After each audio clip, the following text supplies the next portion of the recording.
शुक्रवार दिनांक 15 मे रोजी सकाळी 10 वाजता मनमाड रेल्वे स्थानकावर दिंडोरी लोकसभा मतदारसंघाचे खासदार भास्करराव भगरे आणि भुसावळ विभागीय रेल्वे व्यवस्थापक पुनीत अग्रवाल यांच्या उपस्थितीमध्ये बैठकीचे आयोजन करण्यात आलेले आहे।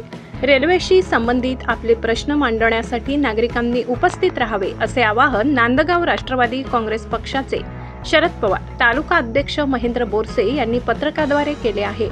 मनमाडच्या नागरिकांनी या बैठकीला आपल्या गोदावरी एक्सप्रेसच्या मागणीसाठी बहुसंख्येने उपस्थित राहावे असे आवाहन येथील सामाजिक कार्यकर्ते एस.एम. भाले, दीपक जगताप, ॲडव्होकेट सुधाकर मोरे, व्यापारी महासंघाचे अध्यक्ष राजेंद्र पारी, ज्येष्ठ नागरिक संघाचे प्रतिनिधी नरेंद्र कांबळे, रेल्वे प्रवासी संघटनेचे ॲडव्होकेट जावेद शेख यांनी केले आहे।